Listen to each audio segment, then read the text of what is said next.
దేవుని బిడ్డలారా, మనం చదువుకున్న ఈ కీర్తన 68వ కీర్తన. ఈ దేవుడు సదాకాలం, చివరి వచనం చూడండి. ఈ దేవుడు సదాకాలం మనకు దేవుడై ఉన్నాడు, మరణం వరకు ఆయన మనల్ని నడిపించును. ఈ మాట మనం అందరం చెప్తే బాగుంటుంది అనిపిస్తూ ఉంది. కాబట్టి నా వెనకాల ఈ మాట అందరూ చెప్పండి. ఈ దేవుడు సదాకాలము మనకు దేవుడై ఉన్నాడు, మరణం వరకు ఆయన మనలను నడిపించును. హల్లెలూయా. దేవుడు, ఈ వాక్యం మనకి గొప్ప ధైర్యాన్ని ఇస్తుంది. దేవునికి స్తోత్రం. మనకి గొప్ప బలాన్ని చేకూరుస్తుంది. ఎందుకంటే దేవుడు మన దేవుడుగా ఉండడమే కాదు, మరణం వరకు కూడా ఆయన మనల్ని నడిపించే దేవుడుగా, మనతో ఉండే దేవుడుగా ఉన్నాడు. హల్లెలూయా. దేవుడు మనతోనే ఉన్నాడు, దేవుడు మనలో వాసం చేస్తున్నాడు.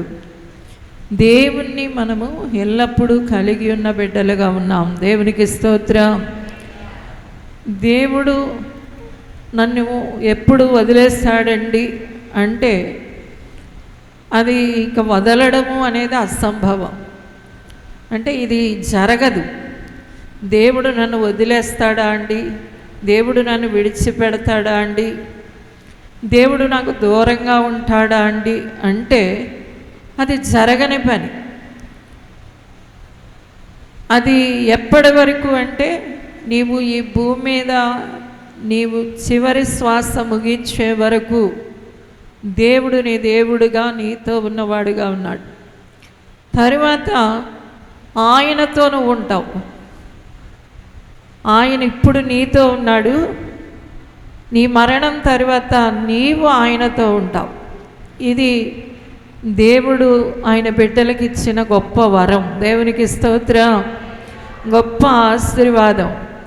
మనము దేవునిలో నుండి ఏ ఆశీర్వాదాన్ని కలిగి ఉన్నామంటే దేవుడే మనకు సొంతమయ్యాడు, దేవుడే మనకు సొత్తయ్యాడు, దేవుడే మనకి స్వాస్థ్యమయ్యాడు, దేవుడే మనల్ని విడువని వాడిగా, ఎడబాయిన వాడుగా ఉన్నాడు. నేను నిన్ను ప్రేమిస్తున్నానమ్మా అని దేవుడు ఏదో కొంత ఇస్తే మనము అయ్యో నా మీద ఆయనకి ఎంత ప్రేమ, ఇదిగో నాకు ఇది ఇచ్చాడు, నన్ను ప్రేమించి ఇది నాకు ఇచ్చాడు, అది నాకు ఇచ్చాడు, నా కోసం ఇలా చేశాడు, అలా చేశాడు అని చెప్పుకుందాం. అలాగా కాదు దేవుడు చేస్తా. తన అద్వితీయ కుమారుణ్ణి అంటే తన హృదయాన్నే మనకిచ్చేస్తాడు. దేవునికి స్తోత్రం. హల్లెలూయా. తన గుండెను మనకిచ్చేస్తాడు. దేవుడు మనల్ని ప్రేమించి చేసిన త్యాగం. అందుకనే అది ఆ రుణాన్ని మనం తీర్చలేం, ఆ త్యాగాన్ని కూడా మనం వర్ణించలేం, ఆ ప్రేమకి మనము లెక్క కట్టలేం. ఏదైనా కొంచెం ఇచ్చి ఉంటే బాగుండు, కానీ దేవుడు అలా చేయలేదు. అందుకనే దేవుని ప్రేమ గొప్ప ప్రేమ. దేవునికి స్తోత్రం. తనని తాను ఇచ్చేసుకున్నాడు మన కోసం. అందుకనే ఇక్కడ ఈ కీర్తనాకారుడు అంటున్నాడు, దేవుడు మన దేవుడై ఉన్నాడు, మరణం వరకు ఆయన ఏం చేస్తాడు? మనల్ని నడిపిస్తాడు. పరిశుద్ధ గ్రంథంలో గొప్ప విశ్వాస వీరులుగా ఎంచబడిన వారు మనకి ఎక్కడ కనబడుతున్నారంటే హెబ్రీ పత్రిక 11వ అధ్యాయంలో పరిశుద్ధాత్మదేవుడు వారు దేవుణ్ణి వారి జీవితాలు ఎలా కలిగి ఉన్నారు, దేవుడు వారితో ఎలా ఉన్నాడు అని చెప్పడానికి, వారు దేవుని మీద పెట్టుకున్న నమ్మకాన్ని వివరించడానికి కొందరు భక్తుల చరిత్రను రాసుకొచ్చాడు. అందులో మనకి కనబడేవారు మొట్టమొదట ఎవరు అంటే హేబేలు. దేవునికి స్తోత్రం. హేబేలు ఏం చేస్తాడు అంటే తను దేవునితో ఉండి దేవునికి ఒక శ్రేష్టమైన అర్పణను అర్పించడానికి ఇష్టపడ్డాడు. అంటే అతడు బుర్రలో ఎవరు తిరుగుతున్నారు అంటే దేవుడు తిరుగుతున్నాడు. దేవునికి స్తోత్రం. అతడు ఆలోచనలు ఎవరి మీదకి వెళుతున్నాయి అంటే దేవుని మీదకి వెళుతూ ఉన్నాయి. అందుకని ఆ రోజుల్లో మనము ఆదికాండం 6వ అధ్యాయంలో చూస్తే మనుషులు ఊహలు, ఆలోచనలు మొత్తం చెడిపోయి ప్రజలు చెడుతనం మీద ఆశపడుతూ ఉన్న దినాల్లో భయంకరమైన దినాలు లోకంలో అంతా కూడా. అయితే హేబేలు దగ్గరికి వచ్చేటప్పటికి అతడి బుర్రలో ఏముంది అంటే, నేను దేవుణ్ణి ఎలా సంతోషపెట్టాలి, దేవునికి స్తోత్రం, దేవుణ్ణి ఎలాగా మహిమపరచాలి, దేవుణ్ణి ఎలా గొప్ప చేయాలి, ఇదే ఆలోచన అతని బుర్రలో తిరుగుతుంది. కాబట్టి అతడు శ్రేష్టమైన అర్పణని అర్పించాడట. తర్వాత అతని గురించి హెబ్రీ పత్రికలో అంటుంది, హేబేలు కార్చిన రక్తం కూడా మొరపెట్టింది అని.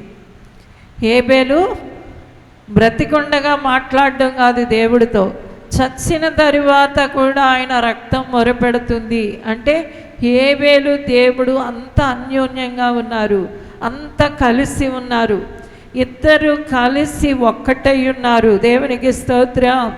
ఆ తరువాత కూడా మనకి ఎవరు ప్రత్యక్షమవుతున్నారు అంటే 5వ అధ్యాయంలోకి వచ్చేటప్పటికి హానోకు దేవునితో కూడా నడిచినవాడు.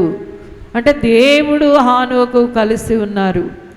ఎవరు భూమి మీద గొప్పవాళ్ళు అనబడతారు, లేకపోతే ఎవరు దేవుని లెక్కల్లోకి ఎక్కుతారు, ఎవరు పరలోకములో విలువైన వారిగా కనబడతారు అంటే దేవుడు వారు కలిసి ఉన్నవాళ్ళు. దేవునికి స్తోత్రం, హల్లెలూయా. ఏ వ్యక్తి అయితే దేవుడితో ఉంటాడో, తన గుండెల్లోకి దేవుణ్ణి చేర్చుకుంటాడు, దేవుని మీద నమ్మకం, దేవుని మీద భయం, దేవుని మీద ప్రేమ, దేవుని మీద ఇష్టం, దేవుని మీద ఆశ, ఇవి ఎవరు కలిగి ఉంటారో వారి పేరు ప్రత్యేకంగా ఎంచబడుతుంది. హల్లెలూయా. హానోకు గురించి కూడా అదే చెప్పబడింది. హానోకు అందరూ ఆ దినాల్లో ఉన్నారు, తింటున్నారు, తాగుతున్నారు, ప్రయాణం చేస్తున్నారు, పనులు చేస్తున్నారు, డబ్బు గడించే వాళ్ళు ఉండొచ్చు, పేరు సంపాదించుకున్న వాళ్ళు ఉండొచ్చు, లేకపోతే ఇంకా రకరకాలుగా పై స్థాయిలో ఉన్న వాళ్ళు ఉండొచ్చు. వాళ్ళకున్న తలాంతులను బట్టి, వాళ్ళకున్న జ్ఞానాన్ని బట్టి, అందచందాలను బట్టి ఏదో రకరకాలుగా వాళ్ళు గొప్పవాళ్ళుగా ఎంచబడచ్చు. కానీ పరలోకం ఎవరిని గుర్తిస్తుంది అంటే హానోకును గుర్తిస్తుంది. ఎందుకంటే హానోకు దేవునితో నడిచాడు. హల్లెలూయా, హల్లెలూయా. అతడిని దేవుడు తీసుకెళ్ళిపోయాడు. ఇది ప్రత్యేకంగా దేవుడు హానోకు అనే జీవితం మనకి ఇక్కడ కనబడుతుంది. తర్వాత దేవుని బిడ్డలారా, మనం 7వ అధ్యాయం వచ్చేటప్పటికి 6వ అధ్యాయం 9వ వచనం దగ్గర నుండి మనకు ఇంకొక వ్యక్తి కనబడుతున్నాడు. అతని పేరు నోవాహు.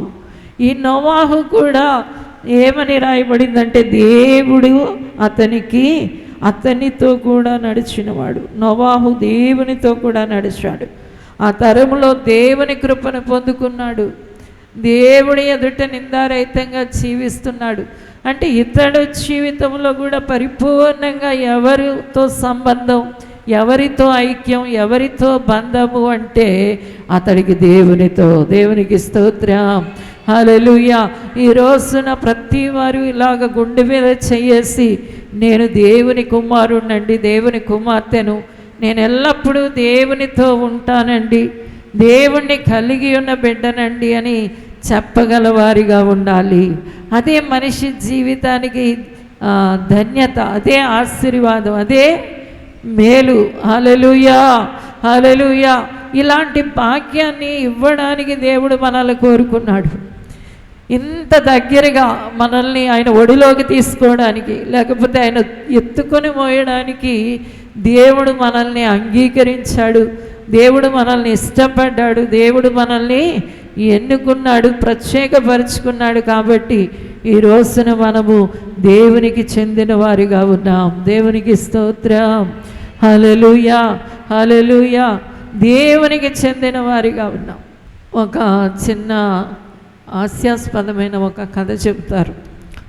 అంటే తల్లి ప్రేమని వర్ణించడానికి ఈ కథ చెబుతూ ఉంటారు. ఒక అతను ఒక అమ్మాయిని ఇష్టపడి వాళ్ళ తల్లిని వదిలేస్తాడు.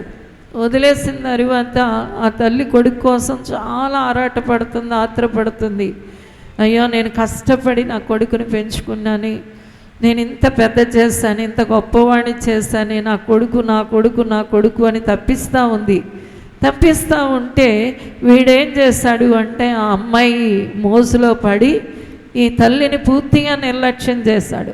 ఒకరోజు ఆ అమ్మాయి చెప్పింది, మీ అమ్మ గుండె నాకు తీసుకురా, మీ అమ్మ గుండె తీసుకొచ్చి నాకు ఇవ్వి, అప్పుడు నువ్వు నన్ను ఎంత ప్రేమిస్తున్నావో నేను నేను తెలుసుకుంటాను, నీ ప్రేమ మంచిదని, లేకపోతే నువ్వు నన్ను ఎంత ప్రేమిస్తున్నావని తెలుసుకోవాలంటే మీ అమ్మని కోసి గుండె పట్టుకుని నా దగ్గరికి రా అన్నదట.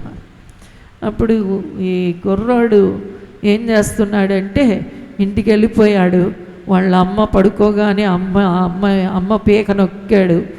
అమ్మ చనిపోయిన తర్వాత ఏం చేశాడంటే అక్కడ గుండె దగ్గర కోసి ఆ గుండెను పట్టుకొని వస్తూ ఉన్నాడు. వస్తూ ఉంటూ అతడు పరిగెట్టి, అంటే తను ఎవరు మోసులో ఉన్నాడో ఆమెకి ఈ గుండె అప్పగించాలని పరుగులెడుతున్నాడు.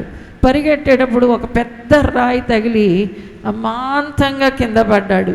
కింద పడి మొత్తం మోకాలంతా కొట్టుకుపోయి రక్తం వస్తూ ఉంది, చెయ్యంతా కొట్టుకుపోయి రక్తం వస్తూ ఉంది. వెంటనే గుండె మాట్లాడుతుంది, అయ్యో బాబు నీకు దెబ్బ తగిలిందా అని. అప్పుడు ఆ గుండె పట్టుకుని గట్టిగా ఏడవడం మొదలుపెట్టాడు. అయ్యో బాబు నీకు దెబ్బ తగిలిందా, రక్తం వస్తుందా అని అడుగుతుంది. ఈ రోజున దేవుడు నీతో ఉన్నాడు, దేవుడు నీతో ఉన్నాడు అంటే దేవుని బిడ్డలారా ఆ ప్రేమ గల తండ్రి నీతో ఉన్నాడు. దేవునికి స్తోత్రం, హల్లెలూయా. అందుకని నీ పరిస్థితుల్లో నువ్వు కలవరపడనవసరం లేదు, భయపడనవసరం లేదు, చింతపడనవసరం లేదు. ఎందుకంటే దేవుడు ఊరికే లేడు, నిన్ను ప్రేమిస్తూ, నిన్ను ఆదరిస్తూ, నీకు సహాయం చేస్తూ, నీ కష్టమంతా. అందుకనే పరిశుద్ధ గ్రంథం చెప్తుంది, ఆయన నీ బాధలన్నిటి కొరకు ఏమయ్యాడట, బాధనొందాడు. ఆయన పూర్తిగా మనిషి యొక్క బాధను ఆయన భరిస్తూ ఉన్నాడు. ఈ అద్భుతమైన ప్రేమతో దేవుడు నిన్ను దరికి చేర్చుకొని నీతో పాటు ఉన్నాడు. దేవునికి స్తోత్రం, హల్లెలూయా. పాత నిబంధనలో మనకి కనబడుతున్న భక్తులందరూ ఏంటి వారిలో ఉన్న విశేషం అంటే వారు దేవుడితో ఉన్నారు. దేవునికి స్తోత్రం, హల్లెలూయా. దేవుడు వారితో ఉన్నాడు. క్రొత్త నిబంధనలోకి వచ్చేటప్పుడు కూడా ఆయన ఈ లోకానికి నేను రక్షకుడిగా వస్తున్నాను అని చెప్పడమే కాదు, కానీ దేవదూత ప్రత్యక్షమై ఉంటుంది. ఆయనకి ఇమ్మానుయేల్ అనే పేరు కూడా పెట్టాలి. ఎందుకంటే దేవుడు తన బిడ్డలైన వారితో ఉండాలనుకుంటున్నాడు. దేవునికి స్తోత్రం. తన వారితో ఉండిపోవాలనుకుంటున్నాడు, వారితో కలిసి ఉండాలనుకుంటున్నాడు, కలిసిమెలిసి ఉండాలనుకుంటున్నాడు, వారిలో ఆయన జీవించాలి అనుకుంటున్నాడు, అనుక్షణం వారితో మాట్లాడాలి అనుకుంటున్నాడు. వారు చెప్పే ఆ దీన స్థుతులు ఆయన ఆలకిస్తూ ఆనందించాలనుకుంటున్నాడు. దేవునికి స్తోత్రం, హల్లెలూయా. చెయ్యపట్టి ఈ భయంకరమైన పాప ప్రపంచములో చెయ్య పట్టుకొని నెమ్మదిగా నడిపించాలి అనుకుంటున్నాడు. ఈ రీతిగా చేయడానికి దేవుడు అంటున్నాడు, నాకు ఇమ్మానుయేలు అని పేరు పెట్టాలి. దేవునికి స్తోత్రం. ఎందుకంటే నేను నా బిడ్డలతో కూడా ఉండాలనుకుంటున్నాను. చప్పట్లు కొట్టి దేవుని నామానికి మహిమ చెల్లించండి. దేవుడు తన బిడ్డలతో ఉండి ఏం చేస్తాడు చూడండి, మనం తెలుసుకుందాం. 1 యోహాను పత్రిక 4వ అధ్యాయం 9వ వచనాన్ని చూడండి. మనము ఆయన ద్వారా జీవించున్నట్లు దేవుడు తన అద్వితీయ కుమారుని లోకములోనికి పంపెను. దీని వలన దేవుడు మన యందుంచిన ప్రేమ ప్రత్యక్షపరచబడెను. హల్లెలూయా. దేవుడు ఎందుకు మనతో ఉంటున్నాడు అంటే ఆయన ప్రేమ ఎంతో మనకి తెలియచేయడానికి, ఆయన ప్రేమ ఎంతో మనకి తెలియచేయడానికే దేవుడు మనతో ఉంటున్నాడు. కాబట్టి దేవుని బిడ్డలారా, దేవుడు యొక్క ప్రేమని అడుగడుగున అనుక్షణం మనం పొందగలం. హల్లెలూయా, హల్లెలూయా. ఒక్కసారి ఆయన తలపోసుకోవాలి కానీ, ఆయన వైపు నిదానంగా చూడాలి కానీ మనకి ఏం కనబడుతుంది అంటే ఆ మహాప్రేమ కనబడుతుంది. హల్లెలూయా. ఆ గొప్ప ప్రేమ, ఉన్నతమైన ప్రేమ కనబడుతుంది. ఎందుకంటే దేవుడు మనతో ఉండే కారణం ఏంటి అంటే తన ప్రేమని మనకి వెల్లడిపరచడానికి. హల్లెలూయా. చూడండి, ఒక మనిషిని ఇంకొక మనిషి నిజంగా ప్రేమించాడు అంటే దానికి గుర్తేంటి అంటే అతను వారితో ఉంటాడు. అతను ఏం చేస్తాడు చెప్పండి? వాళ్ళతో ఉంటాడు. ఒక అతను ఒక అమ్మాయిని పెళ్లి చేసుకొని అందమైన బంగ్లా కట్టి ఒక చక్కటి కారు పెట్టి ఇంటిలో ఫర్నిచర్ అంతా కొనేసి, అమ్మ నువ్వు ఈ ఇంటిలో అందమైన ఇంట్లో చక్కగా సుఖంగా ఉండు, నేను వస్తాను తర్వాత అని చెప్పేసి వెళ్ళిపోయాడు అనుకోండి, ఆమె పెళ్ళికి ఇంక అర్థం ఏమన్నా ఉందా? అలాంటిది ఏ స్త్రీ అయినా ఇష్టపడతాదా? సచ్చినోడా, ఇవన్నీ నాకెందుకురా, నువ్వు వెళ్ళిపోయి ఇవన్నీ నాకు ఇవ్వడం ఎందుకు, నేను అందుకని నేను పెళ్లి చేసుకున్నాను, నువ్వు నాతో ఉంటావని. హల్లెలూయా, హల్లెలూయా. దేవుడు అంటున్నాడు, నా ప్రేమని వెల్లడిపరిచింది ఎలాగో నీకు తెలుసా, నేను నీతో ఉండిపోతూ. దేవునికి స్తోత్ర. దేవుడు నన్ను ఎంత ప్రేమిస్తున్నాడండి, అంత ప్రేమిస్తున్నాడండి అంటే, అందుకనే సంఘ కన్యకకి లోకంలో ఉన్న మనుషులు ఒక ప్రశ్న వేస్తారట, నీ ప్రియుడిలో ఉన్న విశేషం ఏంటమ్మా, నీ ప్రియుడిలో ఉన్న గొప్పతనం ఏంటమ్మా? యేసయ్యా యేసయ్యా యేసయ్యా, నిత్యం నువ్వు యేసు యేసు యేసు అనే పిలుస్తూ ఉంటావా? ఇక యేసు యేసు యేసు అంటూనే ఉంటావా? ఆ యేసు కోసం ఏం చేసేస్తున్నావు? యేసు కోసం అది వదిలేస్తున్నావు, నువ్వు ఇల్లు వదిలేస్తున్నావు, గుడిలో దేవుడు దేవుడు అంటా గుడిలో కూర్చుంటున్నావు. మాకులాగా సరదాలకి రావు, సినిమాలకి రావు, షికార్లకి రావు, అత్తమాట దేవుడు దేవుడు అంటావు, ఆ పుస్తకం పట్టుకుని కూర్చుని చదువుకుంటా ఉంటావు. లేకపోతే ఒక మూలకెళ్ళి ముసుగేసుకొని యేసయ్యా యేసయ్యా అంటావు. ఏంటమ్మా అంటే, అప్పుడు సంఘ కన్యక షూలమిత అంటుంది, నా ప్రియుడు ధవళవర్ణుడు, నా ప్రియుడు రత్నవర్ణుడు. హల్లెలూయా. 10,000 మందిలో నేను ఆయన్ని పోల్చగలను. ఆయన మామూలు వాడు కాదు, ఆయన విశేషమైన వాడు. తన ప్రేమనంతా నాకు ఇచ్చాడు అనడానికి రుజువు ఏంటి అంటే, ఆయన నా గుండెల్లో నివాసం చేస్తున్నాడు. గట్టిగా చప్పట్లు కొట్టి దేవుని నామానికి మహిమ చెల్లించుదాం. తర్వాత చూడండి దేవుని బిడ్డలారా, రోమా పత్రిక 3వ అధ్యాయం 15-25 వచనాన్ని చూద్దాం. పూర్వము చేయబడిన పాపములను దేవుడు తన ఓరిమి వలన ఉపేక్షించినందున ఆయన తన నీతిని కనుపరచవలనని క్రీస్తు యేసు రక్తమునందలి విశ్వాసము ద్వారా ఆయనను కరుణాధారముగా బయలుపరిచెను. హల్లెలూయా. దేవుడు మనల్ని ఈ 3వ అధ్యాయం 24వ వచనములో అంటున్నాడు, ఆయన ఉచితముగా నీతిమంతులుగా మనల్ని తీర్చాడట. ఎందుకు దేవుడు మనతో ఉన్నాడు అంటే, మనల్ని నీతిగా నిలబెట్టాలని. దేవునికి స్తోత్రం. అందుకని దేవుడు మనల్ని వేడి నీళ్ళతో కడగడం లేదు. చిన్నప్పుడు నా గురించి మా అమ్మగారు చెప్పేవారు, నేను 3 బకెట్లు వేడి నీళ్ళు పెడితే మీ నాన్నగారు ఏం చేసేవారు అంటే, నా కూతురికి వేడి నీళ్ళు తగిలితే ఆమె శరీరం కందిపోతుందేమోనని చన్నీళ్ళు 4 బకెట్లు తెచ్చి అక్కడ పెట్టేవారు. అలాగా ఆయన అంటే తన బిడ్డ వేడి నీళ్ళు అయితే కొంచెం బాగా వేడైతే కందిపోతుందేమోనని ఒక తండ్రి అనుకుంటే, దేవుని బిడ్డలారా, దేవుడు నిన్ను రక్తం పెట్టి రోజు కడుక్కుంటున్నాడు. అదే నీ నీతికి ఆధారం, అది నీ పరిశుద్ధతకి ఆధారం. దానివల్లే నువ్వు పరిశుద్ధంగా అయ్యావు, దానివల్లే నువ్వు నీతిగా నిలబడ్డావు. హల్లెలూయా. నీ మనస్సాక్షి రోజు శుద్ధిగా ఉండడానికి కారణం ఏంటి అంటే, ఆయన బకెట్లు నీళ్ళతో రోజు నిన్ను కడగడం లేదు, రోజు తన ప్రశస్తమైన రక్తముతో నిన్ను కడుగుతున్నాడు. అందుకే దేవుడు నీతో ఉన్నాడు. గట్టిగా చప్పట్లు కొట్టి దేవుని నామానికి మహిమ చెల్లించండి. దేవుడు నీతో ఎందుకున్నాడు అంటే, నిన్ను రోజు రక్తంతో కడుక్కుని తెల్లగా చేసుకోవాలనుకుంటున్నాడు. గట్టిగా చప్పట్లు కొట్టి దేవుని నామానికి మహిమ చెల్లించుదాం. తరువాత చూడండి 1 తిమోతి 2వ అధ్యాయం 5వ వచనాన్ని చూద్దాం.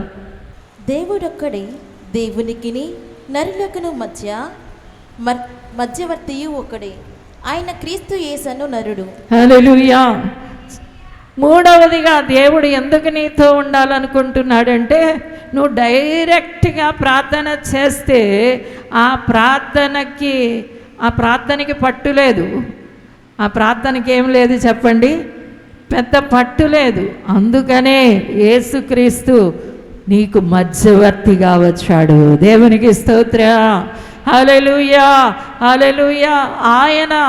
ఆయన నువ్వు విజ్ఞాపన చేసేటప్పుడు నీ కొరకు ఆయన విజ్ఞాపన చేసేస్తున్నాడు, నీ కొరకు ఆయన మొరపెట్టేస్తున్నాడు. అంత అద్భుతంగా నీకు మధ్యవర్తిత్వం అందించడానికి దేవుడు నీతో ఉన్నాడు. ఒక ప్రధాన యాజకుడిగా, ఒక విజ్ఞాపనకర్తగా నేనున్నాను నా బిడ్డ పక్షాన అని దేవుడే నిలిచిపోయాడు. అందుకనే సాతాన్ని నేను చేయలేకపోతున్నాడు. వాడు ఎన్ని భయాలు తీసుకొచ్చినా సాతాను నిన్ను నీ తల వెంట్రుకలో ఒకటి పీకలేడు, ఒకటి తెల్లగా నల్లగా చేయలేడు. కారణం ఏంటంటే దేవుడు నీకు మధ్యవర్తిగా ఉన్నాడు. గట్టిగా చప్పట్లు కొట్టి దేవుని నామానికి మహిమ చెల్లించుదాం. చివరిగా చూడండి, 2 కొరింథీ పత్రిక 5వ అధ్యాయం 19వ వచనాన్ని చూద్దాం. అదేమనగా, దేవుడు వారి అపరాధములను వారి మీద మోపక క్రీస్తునందు లోకమును తనతో సమాధానపరచుకొనుచు ఆ సమాధాన వాక్యమును మాకు అప్పగించెను. హల్లెలూయా. చివరిగా ఎందుకు దేవుడు మనతో ఉండిపోతున్నాడు అంటే, మనల్ని సమాధానంగా ఉంచడానికి. ఎలా ఉంచడానికి? మన నవ్వు తగ్గకూడదు, మనలోకి బాధ రాకూడదు, మనం విచారగ్రస్తులుగా ఉండకూడదు. ఏడుపు అనేది మన జీవితంలో ప్రవేశించకూడదు అని దేవుడు మనలో సమాధాన ప్రభువుగా ఉన్నాడు. హల్లెలూయా, హల్లెలూయా. దేవుని బిడ్డలారా, దేవుడు నీలో ఉండి నీకు సమాధానం ఇస్తున్నాడు, ఆదరణనిస్తున్నాడు. దేవుడు తన సంతోషాన్ని నీకు ఇస్తున్నాడు. అందుకోసమే దేవుడు నీతో ఉన్నాడు. హల్లెలూయా, హల్లెలూయా. చూడండి, ఇంటిలో బాధ్యత లేని ఒక తండ్రి ఉండి ఇంట్లోనే ఉంటూ పిల్లల్ని పట్టించుకోకుండా, భార్యను పట్టించుకోకుండా తిని పడుకుంటున్నాడు అనుకోండి, ఏమంటుందా ఇంటి ఇల్లాలు కానీ పిల్లలు కానీ? ఎందుకు నాన్న నువ్వు ఉండి మాకెందుకు, నువ్వు ఉండి మాకెందుకయ్యా, నువ్వు పోతే పోయి ఎక్కడికైనా పో, మా బ్రతుకు మేము బ్రతుకుతాం అంటారు. అవునా కదా? దేవుడు అంటున్నాడు, నేను నీతో ఎందుకున్నాను అంటే ఎల్లవేళలా నీకు సమాధానం ఇవ్వడానికి. నువ్వు కంగారు పడక్కర్లేదు, నువ్వు తొందర పడక్కర్లేదు, నువ్వు భారం మొయ్యక్కర్లేదు, నువ్వు భయంతో జీవించక్కర్లేదు. నేను నీకు నా సమాధానం ఇస్తాను, అన్నీ నేనే చూసుకుంటాను. గట్టిగా చప్పట్లు కొట్టి దేవుని నామానికి మహిమ చెల్లించుకోండి. ఒక మంచి తండ్రి అనే మాట ఏంటి అంటే, చాలా వాళ్ళు చేసే పని ఏంటి అంటే, తన పిల్లలు ఏదైనా కలవరపడతా ఉంటే, భార్య ఏదైనా కలవరపడతా ఉంటే, నీకెందుకమ్మా, నేనున్నాను కదా. ఏమంటారు చెప్పండి? నీకెందుకమ్మా, నేనున్నాను కదా అంటారు. ఒక నిజమైన తండ్రి చేసే పని అది. తన పిల్లలకి ఎక్కడ మట్టి తగలకూడదు అనుకుంటాడు, భారం భరించకూడదు అనుకుంటాడు. అందుకని వాళ్ళు ఏదైనా ఆలోచిస్తూ, ఇదిగో డాడీ, అలాగ డాడీ, ఇలాగ డాడీ అని చెప్తే, మీకెందుకమ్మా, నేనున్నాను. దేవుడు అంటున్నాడు, నీకెందుకు, నేనున్నాను. నేను నీలోకి ఎందుకు వచ్చానంటే, నేను నీలోకి ఎందుకు ప్రవేశించానంటే, నువ్వు ఏడుస్తూ కూర్చోవడానికి కాదు, నువ్వు భారంతో నలిగిపోవడానికి కాదు, నీవు చింతతో దిగులుగా ఉండడానికి కాదు, అన్నీ నేను చూసుకోవడానికి. హల్లెలూయా, హల్లెలూయా. దేవుడు నీకు సమాధానం ఇవ్వడానికి నీలో ఉన్నాడు. ఆయన నీకు మధ్యవర్తిత్వం వహించి సాతాను నీ దగ్గరికి రాకుండా ఆయన నీతో ఉన్నాడు. హల్లెలూయా. నిన్ను పరిశుద్ధపరచుకోవడానికి, తన రక్తముతో కడుగుకోవడానికి నీతో ఉన్నాడు. తన ప్రేమనంతా చూపించడానికి దేవుడు నీతో ఉన్నాడు. అందరు లేచి నిలబడండి, ప్రార్థన చేద్దాం. ఆయన్ని మర్చిపోవద్దు, ఆయన్ని విడిచిపోవద్దు. ఆయన లేడు అనే ఆలోచనలో నువ్వు బ్రతకద్దు, ఆయన లేడు అనే ఆలోచనలో నువ్వు బ్రతకద్దు. నీకు నీవు కంగారు పడిపోవద్దు, నీకు నీవు భయపడిపోవద్దు, నీకు నీవు తొందరపడిపోవద్దు. నీకు సమాధానం ఇచ్చే దేవుడు ఉన్నాడు, నీకు మధ్యవర్తిగా ఉన్న దేవుడు ఉన్నాడు, నిన్ను ఎల్లప్పుడూ ముద్దు ఆడే దేవుడు ఉన్నాడు, నిన్ను పరిశుద్ధపరుచుకొని తన రక్తంతో కడుగుకునే దేవుడు నీకున్నాడు. చేతులు పైకెత్తి దేవా నువ్వు నాకున్నందుకు వందనాలు అని చెప్పండి.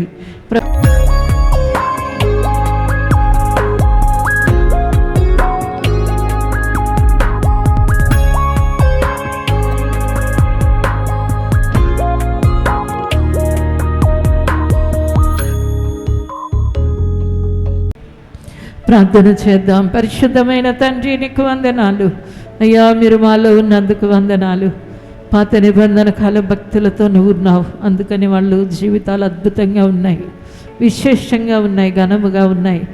ఈ రోజుల్లో క్రొత్త నిబంధన బిడ్డలుగా రక్తంతో కనుక్కున్నా మేము నీకున్నామయ్యా, మీరు మాకున్నారయ్యా, మీరు మాలోనే ఉన్నారు తండ్రి. నీ ప్రేమను అందించడానికి, నీ సమాధానం ఇవ్వడానికి మధ్యవర్తిగా మమ్మల్ని రక్తంతో కడుక్కోవడానికి నువ్వు ఉన్నావయ్యా, నువ్వు ఉన్నావయ్యా, నువ్వు ఉన్నావయ్యా. మీరు మాతో ఉన్నందుకు కోట్ల కోట్ల వందనాలు చెల్లిస్తూ యేసునామమున అడుగుచున్నాము తండ్రి, ఆమేన్, ఆమేన్. అందరూ గట్టిగా చప్పట్లు కొట్టి దేవునికి స్తోత్రం చెప్దాం. వరంగల్లో దహించు అగ్ని సేవకుల సదస్సు జూలై 29వ తేదీన ఉదయం 10 గంటల నుండి ప్రారంభించబడును.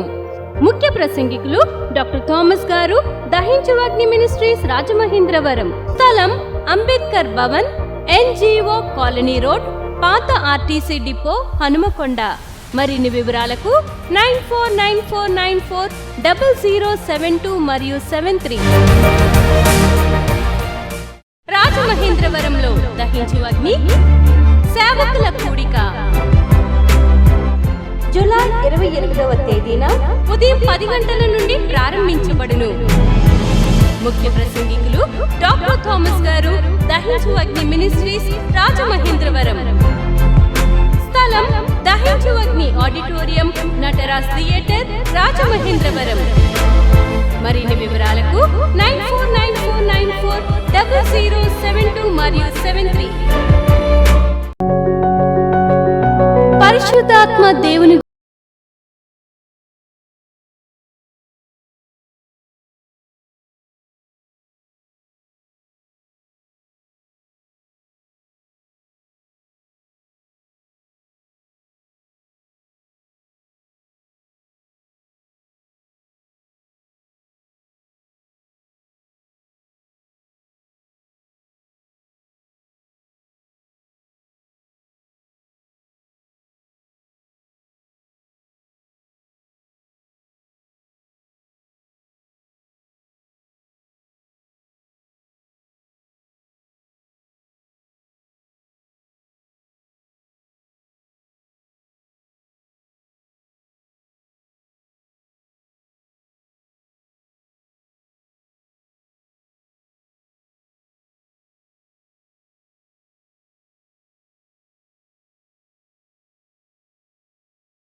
మీ ప్రార్థన అవసరతలకు 9494940072 మరియు 73.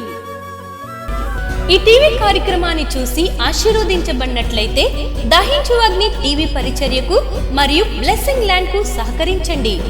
దహించు అగ్ని trust current account number 357222444370, state bank of India main branch Rajamahendravaram. My address, Dr. Thomas, దహించు అగ్ని మినిస్ట్రీస్, తుమ్మలోవా, రాజమహేంద్రవరం.